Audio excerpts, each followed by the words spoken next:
the constant review. I'm grateful that my right honourable friend, raises the TCA review. I think one of the great benefits of the Windsor framework, which has been largely unexplored, is that now that we have a much more positive relationship both with Ireland and with our European Union partners, I think it's possible that we could achieve great things in that TCA review, and I'd be very grateful to her for collaboration towards that end. Paul Gurvey.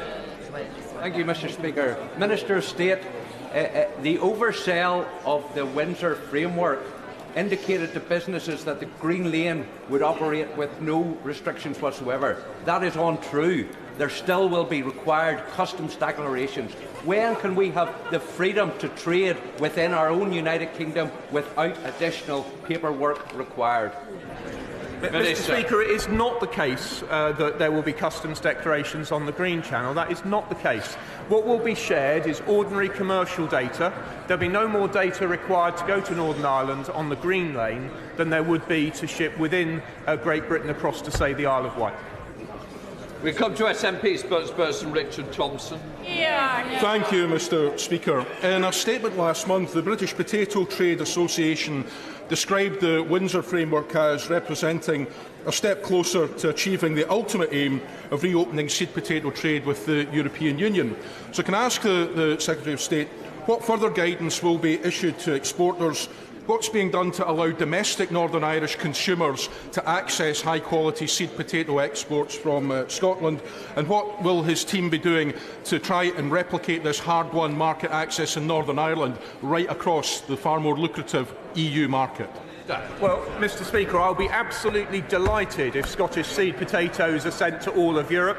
I see there's no practical reason why they shouldn't be. My right honourable friend mentioned the TCA review. I would love to be able to deliver seed potatoes to all of Europe way before then, and I very much hope that the honourable gentleman will support us as we seek to do so. Rick Jones. Question 5, please, Mr. Speaker. Minister.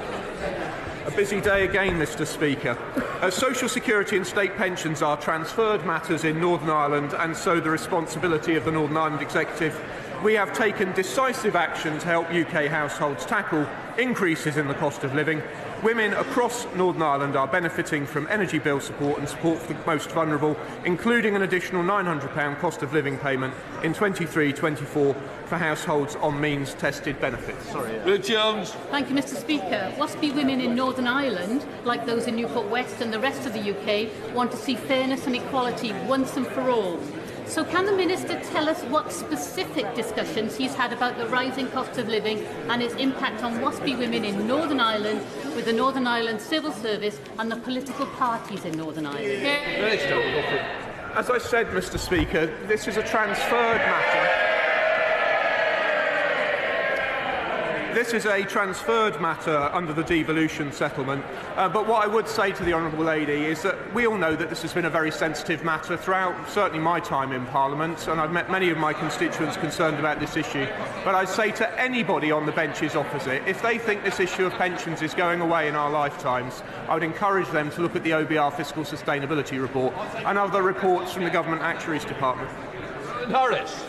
Question 6, Mr. Speaker.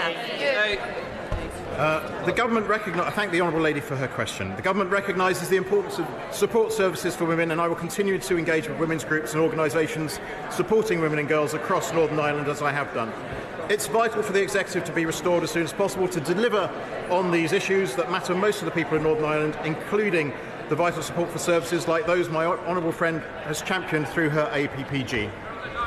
Thank you, Mr. Speaker. The Secretary of State, I know, understands the issues facing menopausal women. With no legislation currently in instalment, there are no plans for a women's health strategy, nor any proactive work taking place to address these issues. So will he agree to meet with representatives of the Menopause Support Group Northern Ireland to share their concerns and support their campaign for improved menopause services?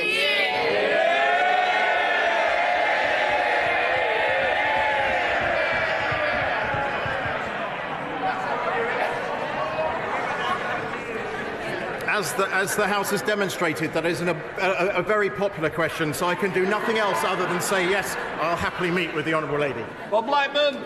Question number 8, Mr Speaker. Mr Speaker, the government legislated under the 2020 UK Internal Market Act to provide for unfettered access to the UK internal market for Northern Ireland goods. The Windsor Framework further guarantees unfettered access for Northern Ireland's businesses to the UK market on a permanent basis. Bob Blackman. I thank my honourable friend for that answer. Does he agree with me that the Windsor Framework potentially gives the Northern Ireland people the opportunity to trade with the Republic as well as the rest of the United Kingdom? I do agree, Mr Speaker. The Windsor Framework represents an extraordinary opportunity for Northern Ireland for the long term. Not only will Northern Ireland have privileged access to the EU market and to the UK market, but Northern Ireland will also be under UK services regulation and will have access to our free trade agreements like our accession to CPTPP. That is an extraordinary opportunity. We should make the most of it. Sammy Wilson. The GB border operating model, which has been recently published by DEFRA, indicates that by October this year there will be border checkpoints at Cairnryan, Liverpool and Holyhead. How is the Minister able to claim that there will be frictionless trade between Northern Ireland and GB when the government is actually proposing to put border control posts on our trade routes into our most important market? Mr Speaker, my honourable friend and I share many views in common, but I have to say to him as gently as possible, I think he's really referring to the red lane there. And I have to tell him, I think if we'd moved forward with the protocol bill, I would just say to him that would have implemented a red and a green lane, and the red lane would have required checkpoints. We have to engage seriously with the legitimate interests of Ireland and the European Union, and that means a solution of the form we've taken with the Windsor Framework. I'm proud that the Prime Minister did a deal that people said couldn't be done and got progress from both sides. We now come to questions. Prime Minister Clive Lewis. Question number 1, Mr Speaker. Prime Minister. Mr Speaker, this morning I had meetings with ministerial colleagues and others. In addition to my duties in this House, I shall have further such meetings later today. Clive Lewis. Thank you, Mr Speaker. 2 years ago, I raised the case of a Norwich Army veteran. In such agony, he was forced to pull out 18 of his own teeth because he couldn't get access to a dentist. The grim fact is, despite repeated promises from the Prime Minister, Norwich and Norfolk remain dental deserts. So, Mr Speaker, dentists excel at extracting rotten teeth. So will the Prime Minister agree with me? The only way my constituents will see results is when this rotten government is extracted from office and replaced with a Labour one. Mr Speaker, I'm very sorry to hear about the honourable gentleman's constituent. With regard to dentistry, he'll know there are record sums going into dentistry and indeed 500 more NHS dentists working today. Because of the contract reforms that we've put in place, 10% more activity can happen, and DHSE are currently talking about reforming the dentistry contract with the persons in practice to increase activity further. Jacob Mahindra. Thank you, Mr Speaker. My constituent Gordon, unfortunately, has been receiving cancer treatment at the Mount Vernon Hospital, which will soon fall within Sadiq Khan's new ULEZ boundaries. As Gordon continues his daily treatment, he will now be expected to pay £12.50 a charge or buy a new compliant vehicle. Does the Prime Minister agree with me that the British people already have enough on without Labour's London Mayor stretching household budgets further? Here's his management of TfL finances. Prime Minister. Well, Mr Speaker, I'm sorry to hear of my honourable friend's constituent Gordon, and I send him my best wishes. He will know that transport in London is devolved to the Labour Mayor, who is expanding the zone against the overwhelming views of residents and businesses. And what's more, his plan to raise costs for hard-working families is totally backed by the Leader of the Opposition. Perhaps he can now tell us why. I don't think he's responsible for the questions. We now come to the Leader of the Opposition, Keir Starmer. Thank you, Mr Speaker. Can I thank all those who took part in the coronation celebrations over the weekend? And can I also take this chance to wish all the very best to my brilliant and talented constituent, May Muller, who is representing the UK at Eurovision in Liverpool this weekend. The whole country is behind you, May. Now, Mr. Speaker, this time last week, the Prime Minister had to correct the record on misleading claims he made about employment numbers. Can he provide a further update? Now he's cost 1,000 Tory councillors their jobs. Mr. Speaker. Mr. Speaker, let me pass on my best wishes to May as well for this weekend Eurovision. With regard to the local elections, Mr. Speaker, maybe I can just offer the honourable gentleman a tiny bit of advice from one of his predecessors. One of his predecessors, Tony Blair, who I was reading the other day. What did Tony Blair? He said the right honourable gentleman can be as cocky as he likes about the local elections. Come a general election, policy counts. And we know, Mr. Speaker, the problem for him is he doesn't have any. The Prime Minister said he was going to lose 1,000 seats, and then he managed it. After 13 years, a Tory promise they actually haven't broken. And this is the Prime Minister who's only had to fight for two things in his life. Last year, he lost a Tory beauty contest to the member for South West Norfolk, who then lost to a lettuce. Last week, when he finally came into contact with voters, he lost everywhere. No matter who the electorate is, the Prime Minister keeps entering a two-horse race and somehow finishing third. Given his track record, who does he think he's actually got a mandate from?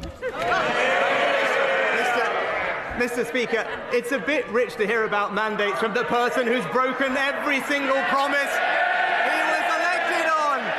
I mean, go through the list, Mr. Speaker. Nationalisations, NHS outsourcing, universal credit, and now tuition fees. Mr. Speaker, he was for them all before he was against them. He's not just the softy, he's the flaky too. Well, Mr. Speaker, I can understand why the Prime Minister is trying to wish away his terrible results, but peddling nonsense just doesn't work. Up and down the country, people want the government to focus on the cost of living, but he's got no answers. None. Is he planning to carry on as if nothing happened and ignore the message he was sent last week? Or is he going to do what a Labour government would do and announce an immediate freeze in council tax bills? Mr. Speaker, I know he's asked his Labour councillors rightly to focus on the cost of living. Perhaps they could start with reducing council tax to the level in Conservative-run areas. But, Mr. Speaker, we're getting on with halving people's energy bills, freezing fuel duty to help them with the cost of living. What is stopping him having a plan is that, unfortunately, his shadow chancellor recently said she's discovered she's got a problem, Mr. Speaker. She realised that she actually, this is what she said, she actually has to, shock horror, say where the money's going to come from. With a £90 billion black hole in her plans, she's got a lot of work to do. Mr. Smith, there's only one party that broke the economy, and they're sitting right there. And it seems to me, to quote one of his more electorally successful predecessors, nothing has changed. Still blaming other people, still refusing to take the necessary action, still not listening to the country. And on council tax, it's quite simple. A Labour government would give every council the grant they need to freeze those bills, fully paid for by ending the handouts he's giving to oil and gas giants. So I ask him again, now his plan has been utterly rejected, why won't he do the same? Mr. Speaker, just a quick history lesson. While he was busy softening sentences 13 years ago, let me just remind him what we inherited. It was the largest deficit in the G7 from Labour. Higher unemployment. The coffers were totally empty. And it didn't stop there, Mr. Speaker. After that, they wanted a longer lockdown. And now, they won't even oppose the picketers and the protesters, Mr. Speaker. Even in opposition, they're damaging the economy. He's just not listening, is he? Even after the entire country, Mr. Speaker, from the Peak District to the Garden of England, rejected his government last week, he still thinks that protecting oil and gas profits is more important than freezing bills. Now, I'm sure the Prime Minister must finally have met some working people in recent weeks. Did any of them understand why he insists on protecting his precious non-dom tax status rather than scrapping it and using the money to train thousands of doctors and nurses? Well, Mr. Speaker, he said that this money would fund the NHS workforce, but that plan was actually looked at by one of his own colleagues recently. Now that person said that it would discourage doctors and nurses from coming here, and that there was a £2 billion shortfall in his sums. Who said that? It was Alistair Darling. He might remember those days. It's when Labour bankrupted the economy. I think that is the definition of nonsense. And this is the price of having a tired, worn-out government fronted by a Prime Minister who boasts he's never had a working-class friend. He's smiling his way through the cost-of-living crisis, gloating about success while waiting lists grow. He's pretending that crime, house building, schools are all just doing fine, while handing the country 24 tax rises, all with his name on them. How does he think the Tories can possibly provide the answers Britain needs when the whole country has already told him they're the problem, not the solution? Mr. Speaker, the honourable gentleman is right. We all do say some silly things when we're younger. I was a teenager, and he'll know what I'm talking about, because I think in his 40s he was still talking about abolishing the monarchy, Mr. Speaker.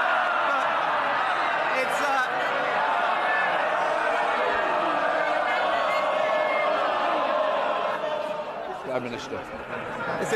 But it's the same old guff from him every week, Mr. Speaker. All politics and no action.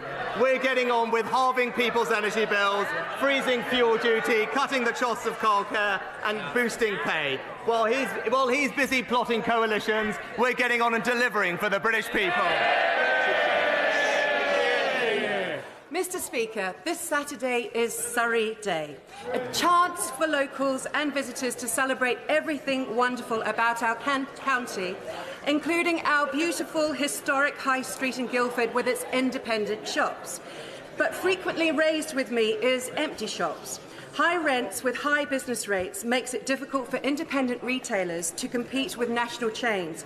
Does my right honourable friend agree with me that this government must do everything it can to support our high streets as part of our plan to boost economic growth? Prime Minister. Mr. Speaker, my honourable friend is absolutely right about the importance of high streets for local communities, not just in Surrey but around the country. That's why we are abolishing business rates for hundreds of thousands of eligible businesses in the retail, hospitality and leisure sector, and investing billions of pounds through the High Streets Fund and our Towns Fund to support local communities up and down the country. SNP spokesperson Stephen Flynn. Thank you, Mr. Speaker. If the Prime Minister was to go to the boot of his Land Rover and pull out some placards which said "Save our nom-doms," would he expect to be arrested by the police? Prime Minister. Mr. Speaker, can I first put on record my thanks to the police for all their hard work over the weekend, ensuring that the coronation was a success. Now, look, on this issue, Mr. Speaker, we believe the police should have powers to make sure that they can protect the public from unnecessary and serious disruption. I respectfully recognise that the honourable gentleman disagrees with our position. I guess the question for both of us is, what does the honourable leader of the opposition think about this? Because it's quite hard to keep up. Can I just remind the Prime Minister, it's Prime Minister's questions for him to answer, not asking, not for what the opposition's doing. Stephen Flynn. Mr. Speaker, what we're talking about here is that nurses strike, doctors strike, firefighters strike, protest, firefighters protest, and of course Republicans protest as well. And they do so because it's a fundamental right within our democracy to be able to protest. So is the Prime Minister seriously saying that moving forward you can have your rights, but only on his terms? Mr. Speaker, it is also the right of the British public to be able to go about their ordinary day-to-day lives without undue serious disruption. That's why it's right that the police have extra powers. I respect that the honourable gentleman disagrees with that, but we think it is right, and people will see every day, on TV, their lives being disrupted. They're not able to get to school, to get to hospital appointments, and indeed to get to work. They should be able to do that, and the police should have powers to stop those who are preventing that from happening. Thank you, Mr. Speaker. It was an honour to welcome the Australian Prime Minister to Barrow last week so he could meet some of our fantastic apprentices, see the submarine programme and reaffirm his commitment to the AUKUS programme that will deliver thousands of jobs in my constituency and keep our nation safe. But what was a national endeavour is now an international one, and it's going to require a whole-of-government approach to get it over the line and deliver it well. So with that in mind, could I invite my right honourable friend to Barrow to see the programme for himself, and also to meet with me to see how we can best leverage the opportunities from this for the people of Barrow for generations to come? Well, my honourable friend is a fantastic advocate for his local industry and community, and he's right, the SSN AUKUS submarines will be built in Barrow, the home of the British submarine industry. It will create thousands of new jobs, not just in Barrow, but across the UK. That's why the government is investing billions to modernise the enterprise, and I look forward to taking him up on his invitation. David. Mr. Speaker, last week many lifelong Conservative voters turned to the Liberal Democrats to be their strong local champions. They delivered their verdict on the government's failure to hold water companies to account for dumping raw sewage into our rivers and onto our beaches.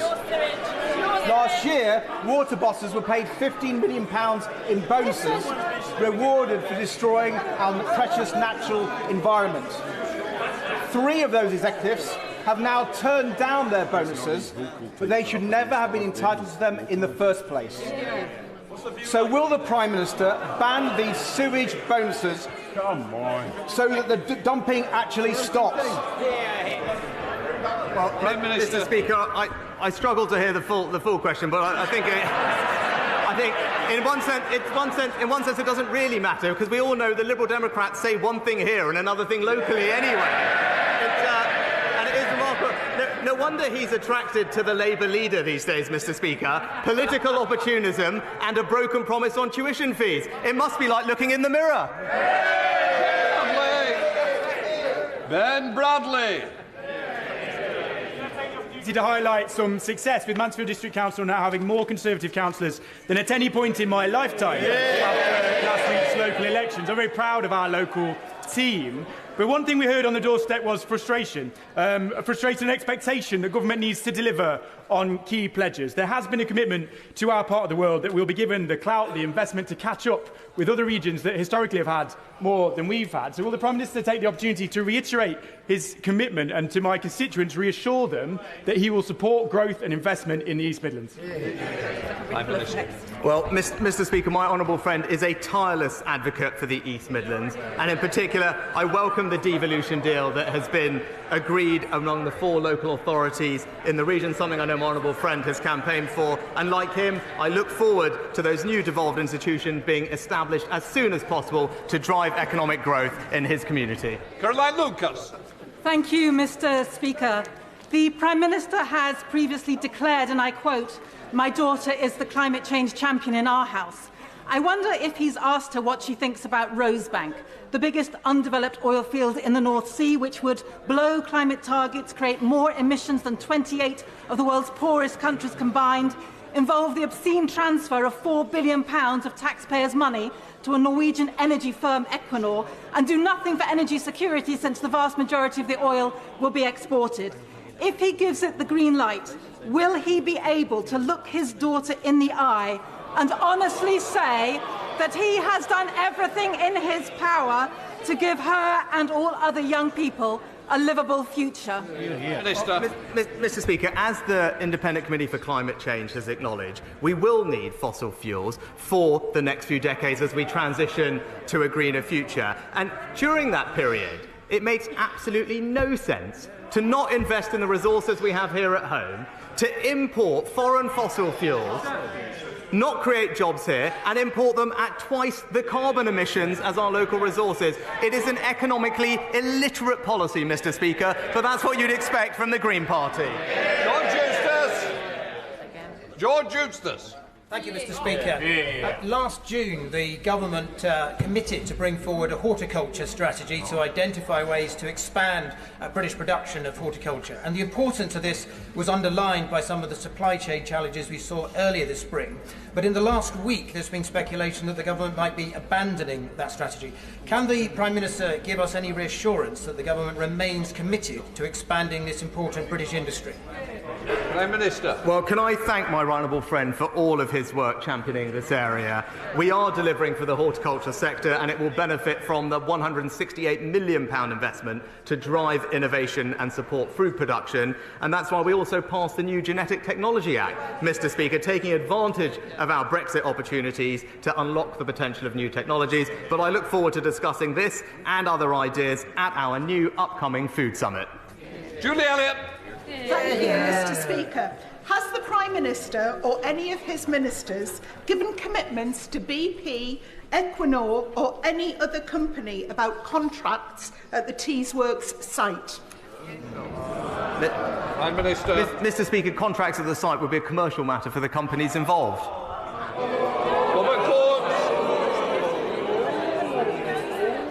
Mr. Speaker, our farmers provide our food and our countryside's future.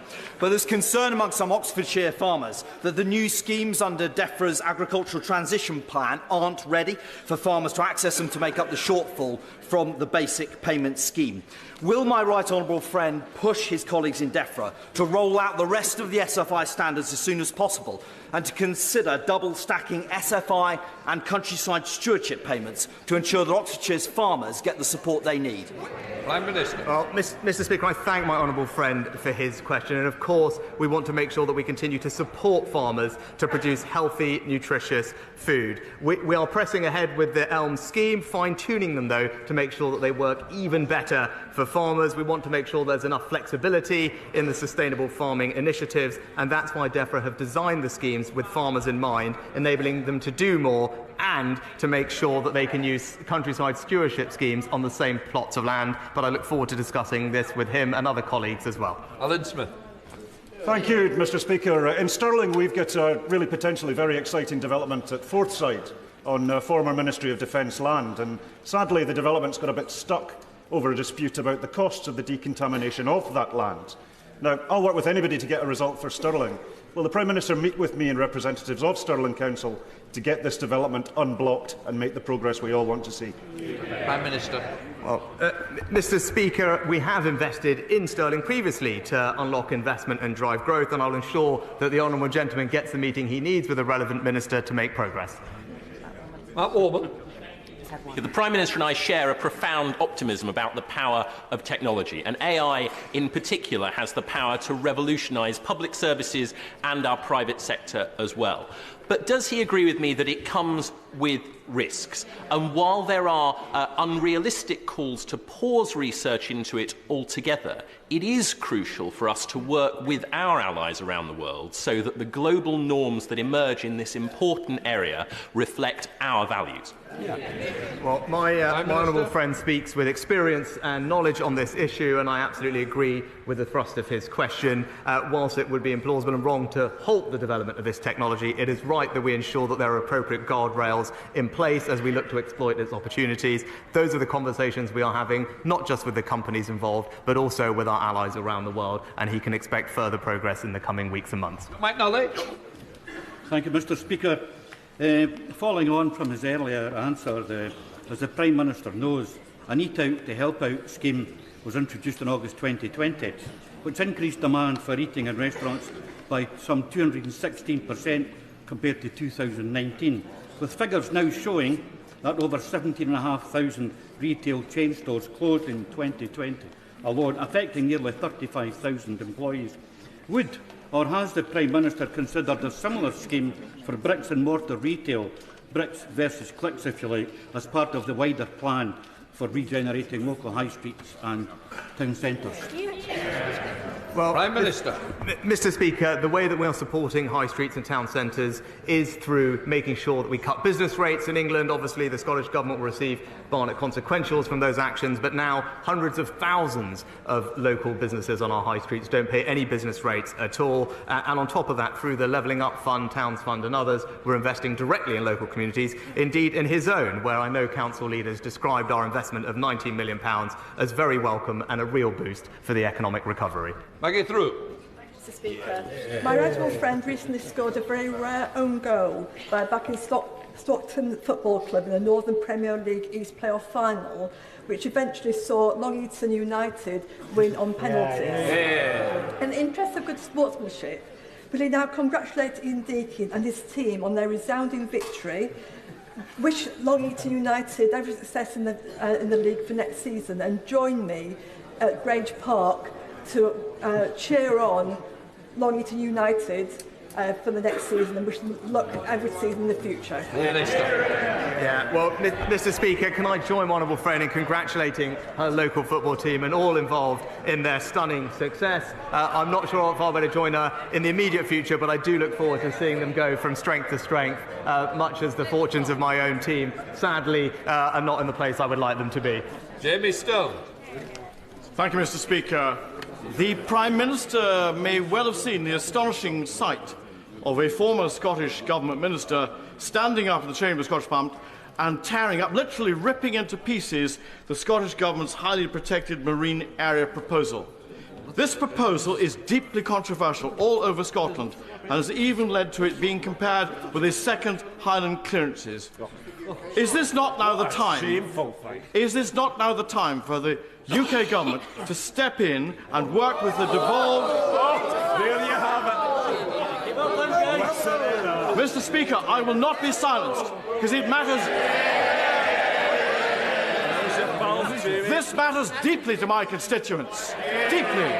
Is it not time for the UK Government to step in, work with the devolved administrations to come up with a scheme that works and is acceptable, a conservation scheme that is acceptable in our fishing communities all around the UK?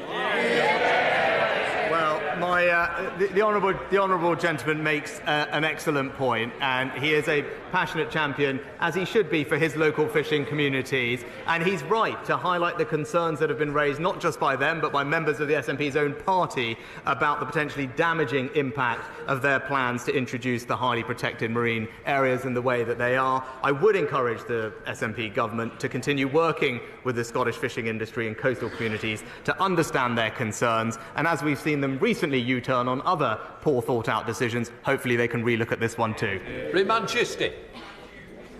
The United Kingdom has a strong, deep, multi-dimensional relationship with Pakistan. And there are over 1.5 million British Pakistanis here, and many of them are dual nationals, as am I. The Prime Minister will have seen the scenes coming out from Pakistan, the civil unrest where people have lost their lives due to the detention of the Prime Minister Imran Khan. There are real concerns about the circumstances of his detention and the right to have a fair trial. The United Kingdom has in the past sent observers to hearings around the world to ensure natural justice is done. Has the Prime Minister considered that? If not, will he consider it? Prime Minister. Well, Mr. Speaker, I thank my honourable friend for his question. The UK, of course, has a long-standing and close relationship with Pakistan, and this weekend, especially as Commonwealth partners. The arrest of the former Prime Minister is an internal matter for Pakistan. We support peaceful, democratic processes and adherence to the rule of law, and we are monitoring the situation carefully. Carolyn Harris. Thank you, Mr. Speaker. A little boy has gone to school today in shoes that don't fit him because his parents can't afford new ones. A little girl had water on her cornflakes because her mum had no money for milk. These are real stories from Faith and Families, a charity in my constituency that deal with poverty every day. Poverty that is causing prolonged shame and leading to a mental health crisis. Faith and Families are worried about these kids. I'm worried about these kids. If the Prime Minister is worried about these kids, what's he going to do about it? Mr. Speaker, we don't want any child to grow up in poverty, and that's why I'm proud that there are 1.7 million fewer people living in poverty today than in 2010 because of the actions of this and previous Conservative governments. That includes hundreds of thousands of children, and we are providing incredible support to the most vulnerable in our society as we speak. Just last week, the first of our cost of living payments went out, £900, to help the most vulnerable families in our society. Those are our values, and we will keep supporting them as the inflation remains high. Alan Cairns. Thank you, Mr. Speaker. Earlier in questions, the Leader of the Opposition sought to draw attention to council tax rates and council tax increases, and offering some crocodile tears in the process. Can I draw attention to the Prime Minister's attention that whereas we have seen 43% increase in council tax rates since 2010 in England, the increase in Wales has been a staggering 67%. So therefore, is it not the case we should be looking at what Labour do rather than what Labour say? My right honourable friend makes an excellent point. The Leader of the Opposition is very fond in telling us that Labour in Wales is his blueprint for how he would like to run the country, and as we've seen, all it means is higher bills for hard-working British families. Shepherd. Thank you, Mr. Speaker. Over the last 2 years, the Drax Power Station in Yorkshire has, on average, burned almost 20,000 tonnes of trees every single day, releasing an equivalent amount of carbon into the atmosphere. During that time, whilst our constituents have struggled with their heating bills, the private company running Drax has received £1.5 million of subsidy through the government's energy policy every single day. This is set to continue until 2027. Can I ask the Prime Minister, will he step in and review this grotesque distortion of energy policy, which incentivises deforestation whilst making no contribution to tackling the climate emergency? Prime Minister. Well, Mr. Speaker, while not being able to comment on the contract details of one particular company, what I can say is that our record on this issue is that since the benchmark was established, emissions in this country have fallen by almost 50%, whilst at the same time we've grown the economy by 2/3, not something I know the SNP government is as focused on as we are, but at the same time, because of the way that we regulate new and renewable energies, we've seen the price of renewables like offshore wind decline from £140 an hour to around 40. That shows a regulatory system that is working in delivering lower cost renewable energy for British families. Mr. Costa. Thank you, Mr. Speaker. Plastic pollution is a scourge of modern day society. My 10-minute rule bill seeks to have microfibre, microplastic filters fitted in all commercial and domestic washing machines, legislation which France and other countries have already moved forward with. Will the Prime Minister, who has already done an enormous amount in tackling plastic pollution, will he organise a meeting between me and the stakeholders, particularly washing machine manufacturers, with the Secretary of State to discuss this very important issue?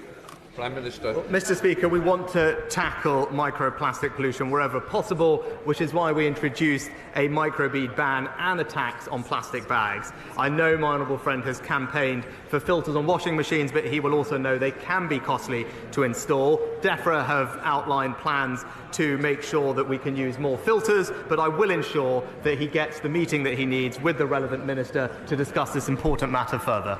Stephen Morgan. Thank you, Mr. Speaker. The government ditching its pledge to recruit 6,000 more GPs is yet another example of the Tories over-promising and under-delivering, with teacher recruitment targets missed and housing pledges shelved. Why does the Prime Minister think that the only target he's actually met was the loss of 1,000 Tory councillors last week? Maybe the honourable gentleman can tell us which of the many promises that the Leader of the Opposition made to him when he was campaigning he's most happy that he's U-turned on. Sir John Hayes. Thank you, Mr. Speaker. On Lincolnshire's roads, foodstuffs grown in our fine county are transported across the nation, but the Highways Authority struggles to fund roads because of the skewed funding formula devised by a previous Labour government. So many of our public services suffer, policing included. So will the Prime Minister agree to urgently review the local government funding formula, the police funding formula, so that Lincolnshire can have a fair deal? Well, my right honourable friend is absolutely right to stand up for the particular needs of his rural community, and like him I recognise that rural areas do often have higher costs of providing services. It's right that those are reflected where we can in funding formulas, but I'll make sure that he gets a meeting with a relevant minister to discuss this important matter further. Alison Kilworth. Thank you, Mr. Speaker. 13,450 prepayment meter vouchers have gone unclaimed in my Glasgow Central constituency at a value of over £887,000. Across Scotland, £16.5 million is unclaimed. The Prime Minister's Energy Bill Support Scheme is failing if money which could be helping our vulnerable constituents is resting in his government's account. I recall he's not very familiar with how prepayment meters work, but what will he do to ensure that every single penny gets out of government coffers and into the meters of those who really need it? Well, Mr. Speaker, I'm grateful that the Honourable Lady for a Change acknowledged the support that the government is providing to families up and down the country. Particular attention was given in designing those schemes to how to get the support to prepayment meters. The ministers are always engaged with stakeholders to make sure that there is awareness of those schemes, and I'll make sure that we keep up those efforts so that people do get the help that they need and deserve. David Morris. Thank you very much, Mr. Speaker. Mr. Speaker, it's very interesting that the Leader of the Opposition says about keeping council tax low when the Labour Party voted to increase Morecambe Town Council from historically £400,000, £200,000 to £2 million. So, on that basis, I'd like to meet with the Prime Minister to see where we can find government time to cap parish councils from doing this sort of abhorrent behaviour. Well, Mr. Speaker, my honourable friend is right to highlight that council tax in Labour areas is higher than that in Conservative areas, which is not right at a time when there are pressures on the cost of living. I look forward to meeting him to discuss his plans to keep British families' household bills as low as they can be. John Speller. Thank you, Mr. Speaker. Dozens of Sudanese doctors who'd been working in the NHS were stranded and not allowed to return here.